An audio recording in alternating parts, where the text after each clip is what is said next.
take a shower, if you use a washcloth, I use a washcloth, but if you use a washcloth, do not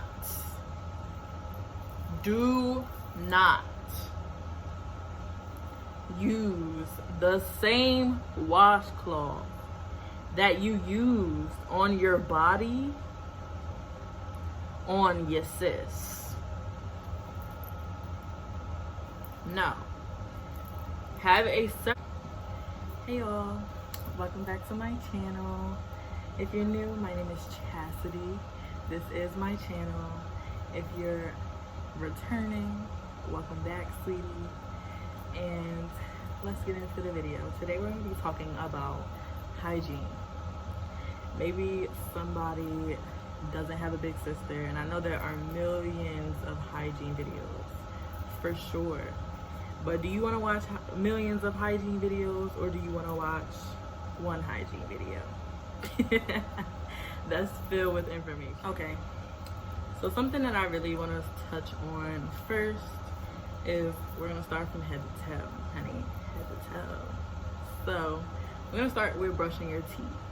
So the type of toothbrush that I use a charcoal toothbrush. I use that toothbrush every day. It helps with whitening your teeth. The toothpaste that I use is this toothpaste right here. I do try out other toothpaste, but I do get a lot of compliments onto how white my teeth are. So that's the type of toothpaste that I use. You definitely want to get a tongue scraper. For sure, you can definitely get one off of Amazon. They have a metal one. It's like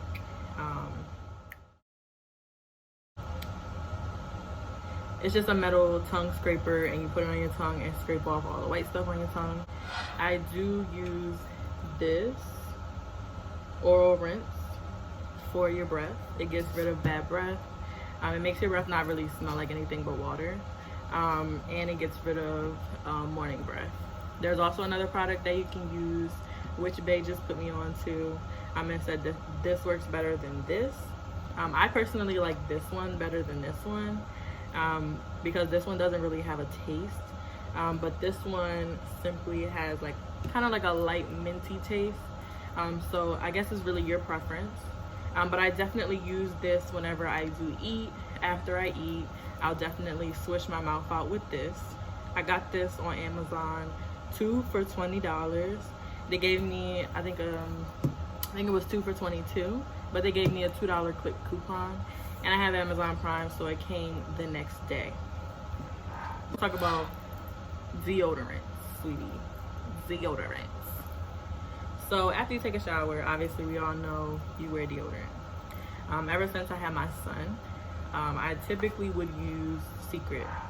But ever since I had my son, my underarms been going in overdrive with the sweating, and they smell musky, honey, and I don't like it. I don't want to be out here smelling like a man.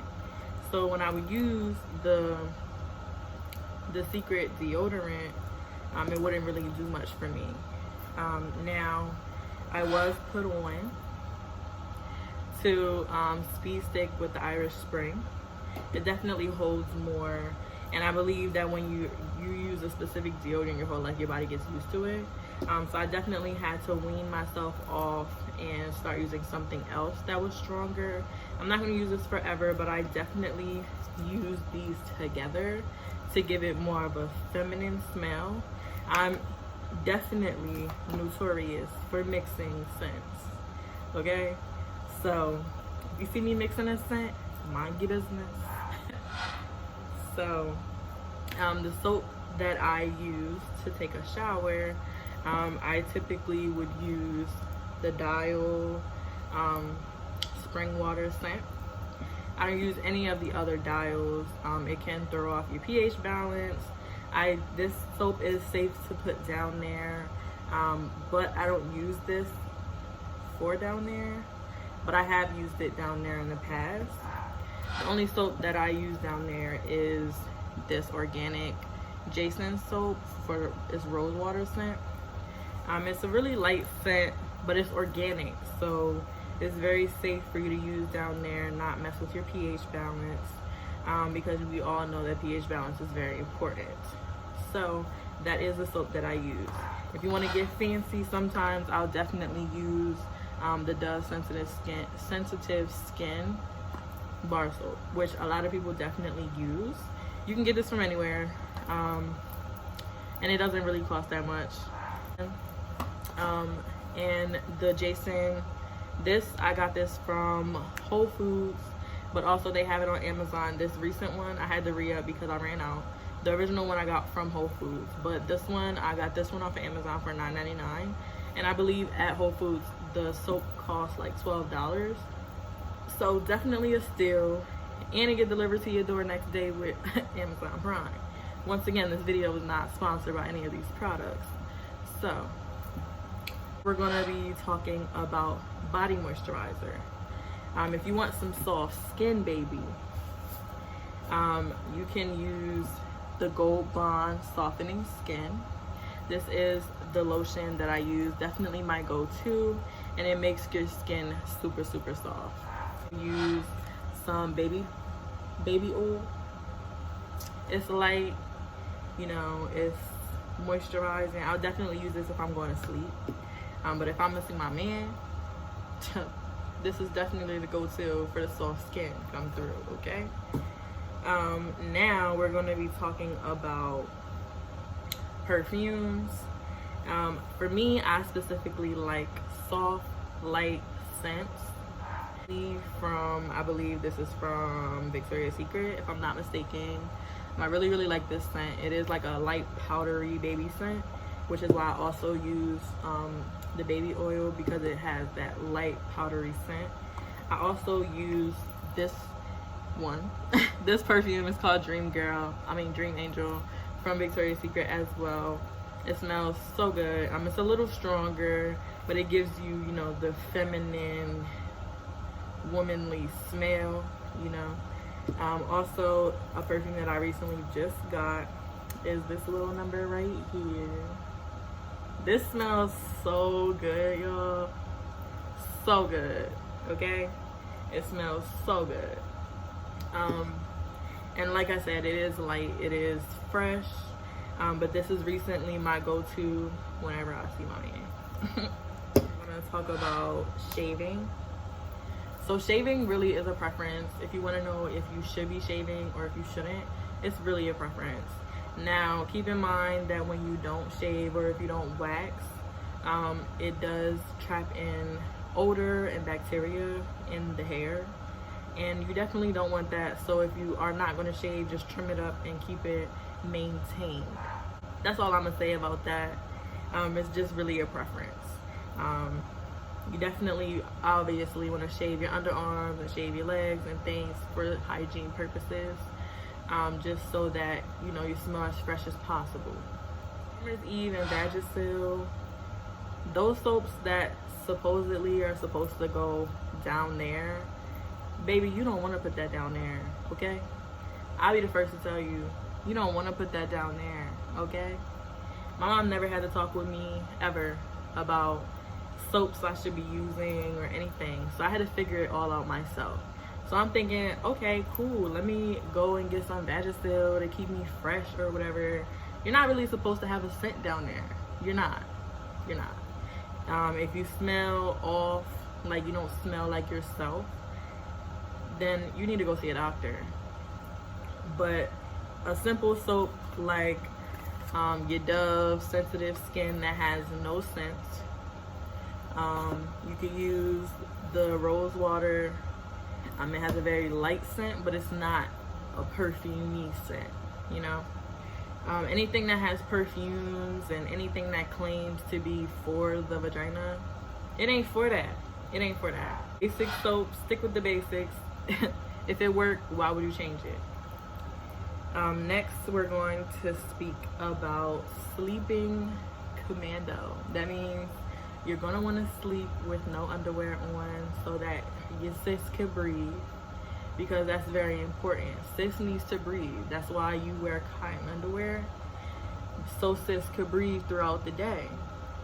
Now, it's okay to throw on a lace, you know, here and there when you're going to go see your man, whatever, but don't wear that all day. because you gonna get an infection. It's hot, it's sweaty down there, you know, it's gonna be a mess. And you don't want them consequences, so stick with the cotton. And if you are going to be out all day, bring an extra pair of underwear so that halfway throughout the day you're able to change your underwear, because it may be hot, you may be like, for me, you're going to wipe from front to back.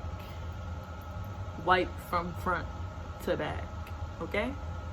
Don't wipe back to front, because you putting all of that bacteria in your cysts, and you know what that's going to lead to? An infection, baby. The most common infections typically are yeast infection, a UTI, or BV.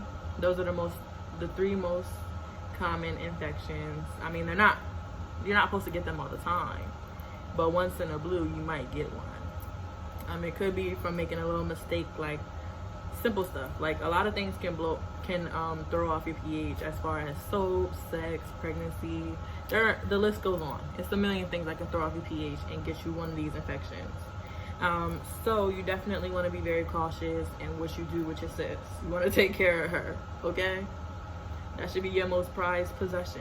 You want to take care of sis, okay?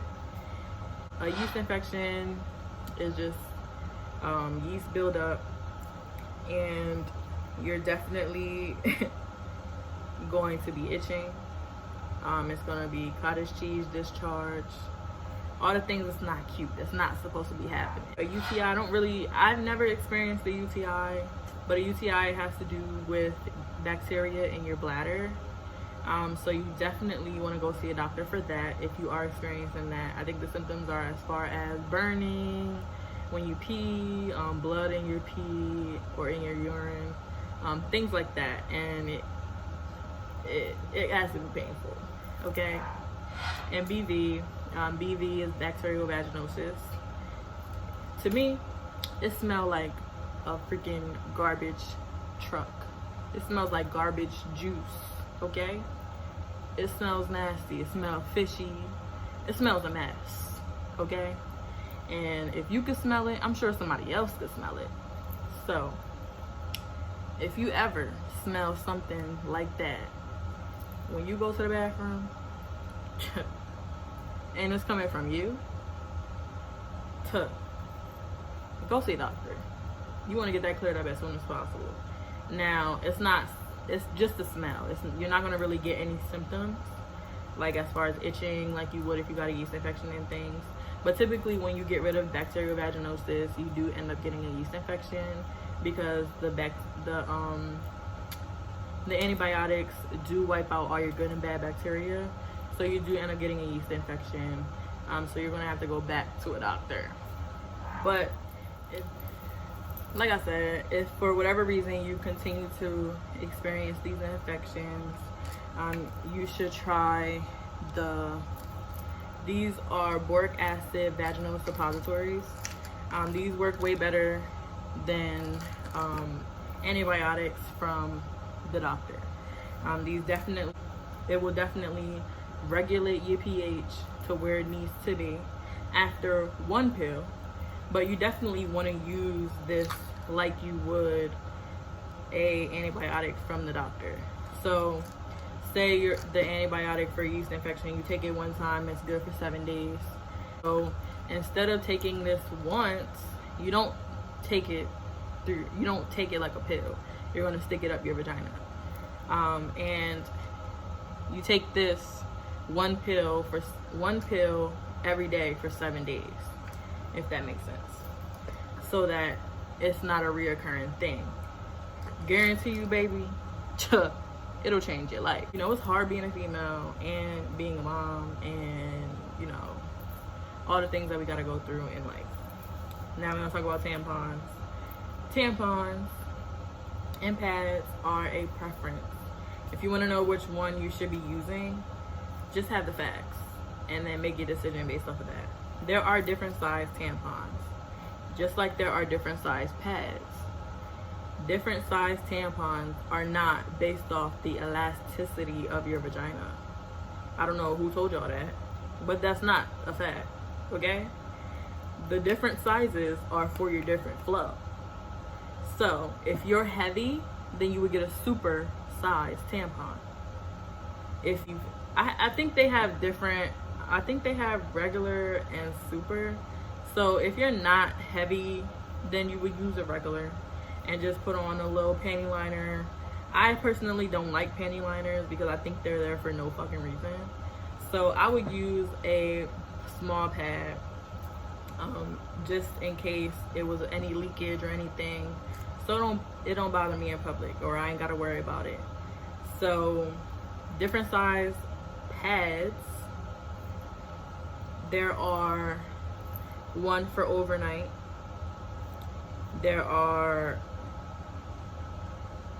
I think there are numbers. There's like 1, 2, 3, 4, and 5. So basically, they're really just for the flow. They're not for anything else but that. Even with the super on, you're not going to be able to see it through your clothes. So you shouldn't be able to be worrying about that. I use Always, but I do have organic tampons and organic pads. I mean, I don't feel as though they do anything different or feel any different with me using them. So I guess it's really your preference. I've been using Always my whole life. So tampons, I don't use Always. I use Tampax Pearl, or I'll use disposing of your pad and your tampon, which people may not know. And I've walked into the bathroom, maybe at work, I've walked into the bathroom in public, and females are disgusting. Like, if nobody ever taught you how to dispose of a tampon or a pad, baby, I'm here to tell you. You are going to take your old pad. You're going to take it off, right? You're going to put on the new pad. Put it on your panties the way you would. Take your old one and the wrapper from the new pad and wrap it up. Then you're going to take some toilet paper and you're going to roll it around until you can't see or smell anything. If it smells, that means you had it on too long. It should not smell, to be honest. But if for whatever reason it does, that means you had it on too long. For me, I personally change my tampons or my pad every time I use the bathroom. Because for a tampon, I believe you should change it every time you use the bathroom, specifically because you have something in your vagina and it has a little dangly string. So when you go pee, what if you pee on it? And then you gotta wipe. So 9 times out of 10, the pee got on there. So take it out. Take it out. And just put in a new one, just to avoid any infections, any problems, any of that. So you don't gotta worry about it. And for a tampon, you are gonna do the same thing. So obviously you're not gonna put it inside the plastic thing that the tampon comes out, but you're going to wrap it around in some toilet paper so that nobody can see it if you threw it in the trash. Then them little baggies, you know, that they have in the bathroom, the little brown baggies for your pads or your tampons, you put that inside there and you wrap it up and you throw it in the trash. You don't leave it in there. You don't leave it in there to just stink and smell in the bathroom. Don't do that to somebody, okay? It's disgusting and it's not cute. So just be a freaking lady and dispose of your products the way they're supposed to be disposed.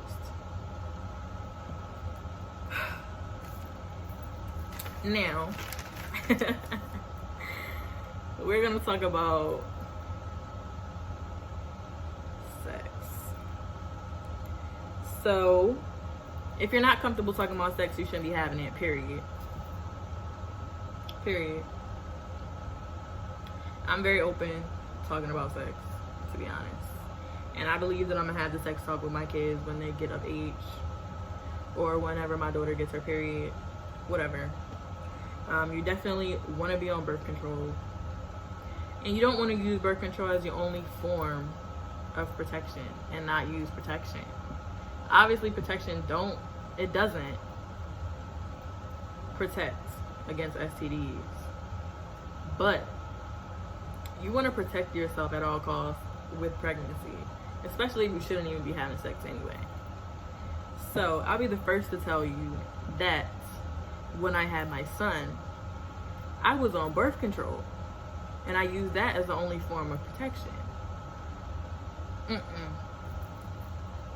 No. No.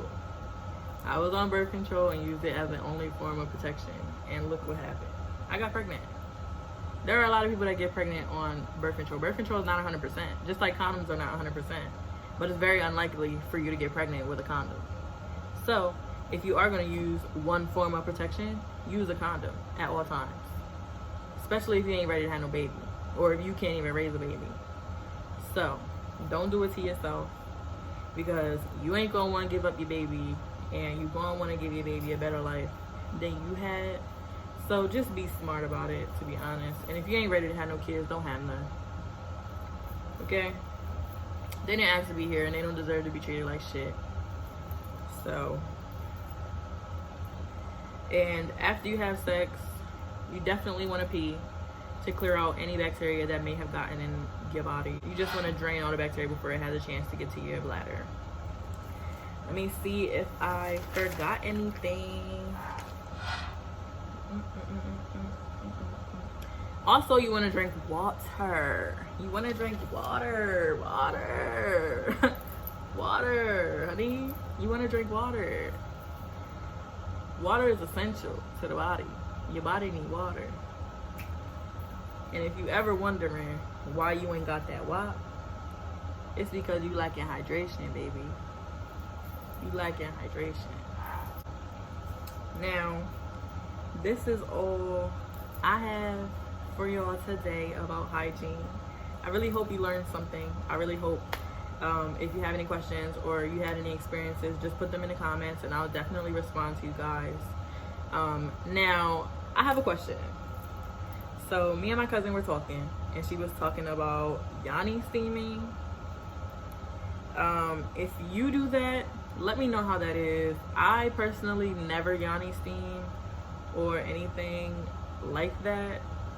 So, I mean, she told me what it was and stuff, but I just want to know your experiences, because I've seen good and bad experiences. And for me, I'm sensitive down there. So if it ain't broke, why would I fix it?